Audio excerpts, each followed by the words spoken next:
the nature of the topic of this episode, viewer discretion is advised.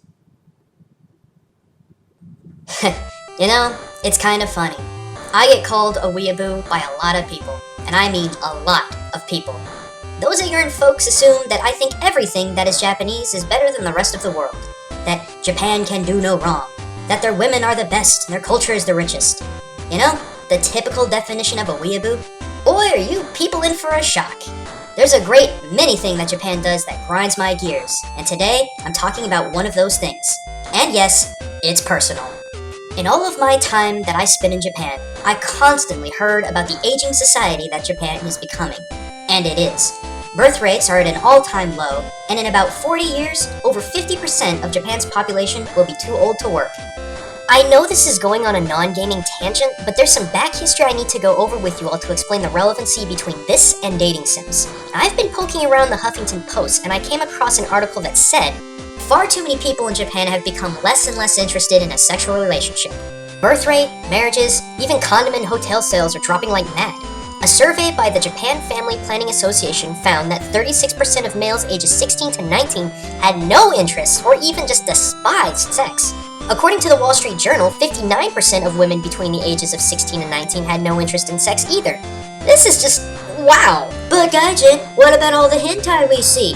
Yeah, give me a minute, I'm getting to that. Let me first try and explain why this phenomena exists and why it's possibly linked to dating sims. There is this idea of nikushoku and soushoku in Japan, meaning carnivore and herbivore respectively. Men are becoming more herbivorous, docile, complacent, and quiet, while women are becoming carnivores, having the most drive and focusing on action. Also in Japan, there was this concept of sanko, or literally 3 highs. These include high education, high salary, and height. These were the typical expectations that women in Japan had for men. While most women have given up on this concept, a lot of younger men in Japan complain that women are still too picky. So, with all of these things clashing together, it makes sense that relationships are low on people's priority. So what in Miyamoto's name does this have to do with gaming? Well, the short answer is a lot. The long answer? Well, let's dive into it. The biggest problem is the development and encouragement of synthetic relationships. Where do these exist? Dating sims. Now, I don't think that all dating sims by themselves are bad. In fact, a few of them, like Kawata Shoujo, I actually like.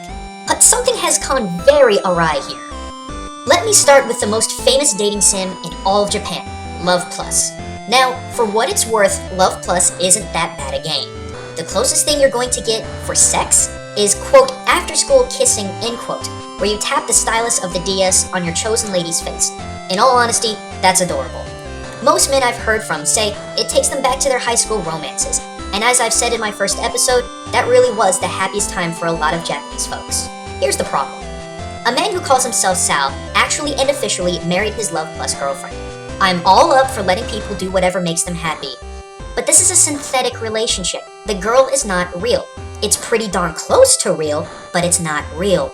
While this is the only instance where a man has married a digital gal in Japan, a lot of men take these relationships seriously.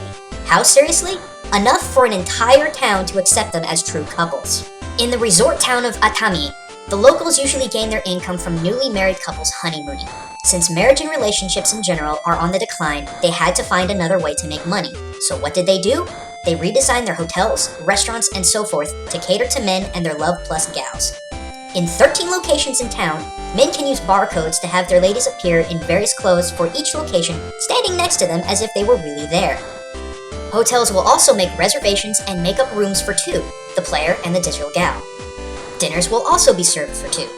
Now, according to the Discovery News, more than 200 people have stayed at the Onoya Hotel, one of the lodgings that cater to these players, and 2,000 have visited the town during the initial campaign.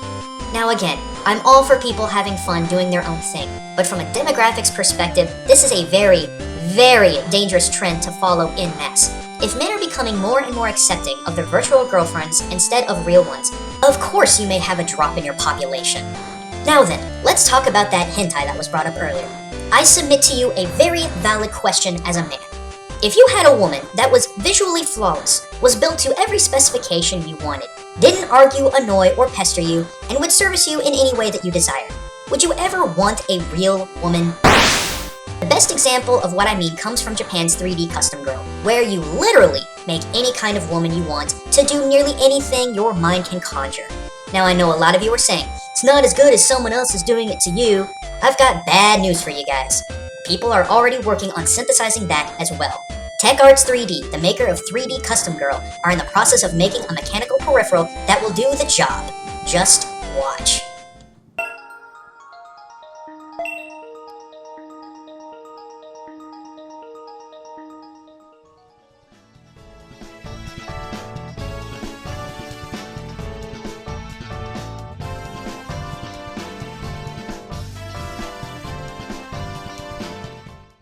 So now we have a group of people in a society that is dangerously close to accepting the virtual and not the real, in a time where the country needs a bigger population to support its aging society. Women are seen as too picky and demanding, and in a lot of cases, personally, they are, while men are seen as meek, weak, and passionless, and again, in a lot of cases, they are. It's a huge problem. So I've spent all of this time ranting about this Japanese unique problem and what it has to do with video games. So why should you, an American, an Englishman, a Swede, a Canadian, a Finn, a German, a Nicaraguan, and so on, care about this? Speaking for the US, we might also fall into the same trap. Don't believe me? Go to Newgrounds or any site that houses a lot of Flash games, particularly ones that can be called mature, and just count how many dating sims there are. Now, does this mean the US is doomed to follow in the footsteps of Japan? As far as relationship and marriage goes, we are really stable. However, that doesn't mean there aren't people that could fall into this trap. Admittedly, I did. My ex-fiancé of 4 years left me very shortly after I arrived in Japan those years ago. Just left me for a guy for her to manipulate and control. It was the hardest 6 months of my life. At the same time, my grandfather passed away and my lifelong pet had to be put down, and I couldn't return home to address any of those 3 issues. I tried dating the local girls, but man, talk about polar opposites. To them, I was a fat nerd with horrible fashion sense. So for the time before I met Aki, I had to do what I had to do in order to fill that giant void in my heart. I plunged headfirst into the virtual. It was sad and it was pathetic, but it was one of the few things that gave me any sort of comfort on the long days and nights where I felt utterly alone in Japan. I'm sorry this got so heavy, guys, but this is personal. And I really thought it would be worth mentioning to those of you who are curious or interested in this particular topic. For now, I really need to find Aki and give her a big hug and a kiss. Badly. This is Gaijin Goomba, signing out.